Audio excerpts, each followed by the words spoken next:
Assalamualaikum warahmatullahi wabarakatuh. Nama saya Holisa Dewi Rohmi dari Fakultas Farmasi Klinik dan Komunitas Tikes Widya Dharma Husada. Di sini saya akan menjelaskan tentang sejarah perkembangan bahasa Indonesia.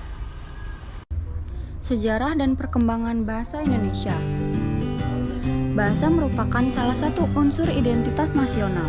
Bahasa dipahami sebagai sistem perlambangan yang dibentuk atas unsur-unsur bunyi ucapan manusia dan digunakan sebagai sarana interaksi manusia.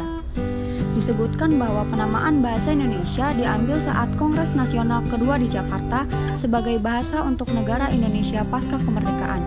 Soekarno tidak memilih bahasanya sendiri, yaitu Jawa, yang sebenarnya juga bahasa mayoritas pada saat itu. Namun, beliau memilih bahasa Indonesia yang beliau dasarkan dari bahasa Melayu yang dituturkan di Riau. Ada 4 faktor yang menyebabkan bahasa Melayu diangkat menjadi bahasa Indonesia.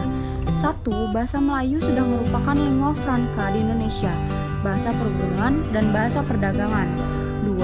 Sistem bahasa Melayu sederhana dan mudah dipelajari karena dalam bahasa Melayu tidak dikenal tingkat bahasa seperti dalam bahasa Jawa ngoko, kromo, atau dalam bahasa Sunda kasar, lemes, atau perbedaan bahasa kasar dan halus. 3. Suku Jawa, suku Sunda, dan suku-suku yang lainnya dengan sukarela menerima bahasa Melayu menjadi bahasa Indonesia sebagai bahasa nasional. Yang keempat, bahasa Melayu mempunyai kesanggupan untuk dipakai sebagai bahasa kebudayaan dalam arti yang luas. Periode perkembangan bahasa Indonesia terjadi dalam 3 periode. A. Periode sebelum Sumpah Pemuda tahun 1928. B. Periode Sumpah Pemuda tahun 1928 sampai Proklamasi Kemerdekaan RI tahun 1945. Yang C. Periode Proklamasi Kemerdekaan RI tahun 1945 sampai sekarang. Pada periode sebelum Sumpah Pemuda tahun 1928 terjadi 3 peristiwa, yaitu 1. Munculnya Islands Orderwich Komisi. Yang kedua, pada tahun 1901 disusunlah ejaan resmi bahasa Melayu oleh C.H. A. van Ophuijsen. Yang ketiga, bahasa Melayu sebagai lingua franca.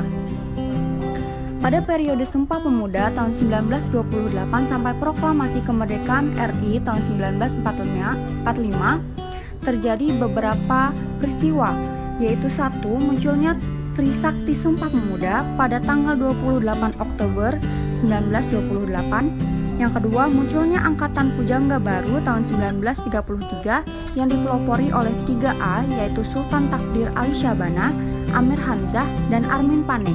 Yang ketiga, Kongres Bahasa Indonesia pertama di Solo tahun 1938, dan hasil kongres dapat disimpulkan bahwa usaha pembinaan dan pengembangan bahasa Indonesia telah dilakukan secara sadar oleh cendekiawan dan budayawan Indonesia saat itu. Yang keempat, bahasa Indonesia sebagai bahasa utama pada tahun 1942 sampai 1945, dan tepat pada tanggal 8 Agustus 1945 ditandatanganilah Undang-Undang Dasar RI yang salah satu pasalnya menetapkan bahasa Indonesia sebagai bahasa negara, yaitu pada pasal 36. Yang terakhir, munculnya Angkatan 45 yang memiliki ciri pada dinamika kata-kata. Salah satu tokohnya yaitu Chairil Anwar. Pada periode Proklamasi Kemerdekaan RI tahun 1945 sampai sekarang terjadi beberapa peristiwa, yaitu 1. Pada 19 Maret 1947 diresmikan penggunaan ejaan Republik atau ejaan Suwandi sebagai pengganti ejaan Van Ophuijsen. Yang kedua, Kongres Bahasa Indonesia II di Medan pada tanggal 28 Oktober sampai 2 November 1954. Hal ini salah satu perwujudan tekad bangsa Indonesia untuk terus-menerus menyempurnakan bahasa Indonesia. Yang ketiga, pada 16 Agustus 1972, H.M. Soeharto, yaitu Presiden Republik Indonesia, meresmikan penggunaan ejaan bahasa Indonesia yang disempurnakan sebagai pengganti ejaan sebelumnya. Yang keempat, menemui berbagai kesulitan seperti kurangnya kata dan istilah yang berhubungan dengan iptek, kurangnya penelitian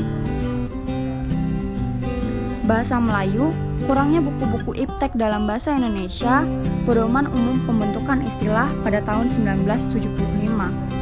Yang terakhir yaitu peristiwa Kongres Bahasa Indonesia Kongres Bahasa Indonesia III pada tanggal 28 Oktober sampai 2 November tahun 1978 di Jakarta. Hal ini merupakan peristiwa penting bagi bangsa Indonesia untuk terus berusaha memantapkan kedudukan dan fungsi bahasa Indonesia. Sejak saat itu, Kongres Bahasa Indonesia dilaksanakan setiap 5 tahun sekali. Terima kasih. Sekian penjelasan dari saya, kurang lebihnya mohon maaf. Wassalamualaikum warahmatullahi wabarakatuh.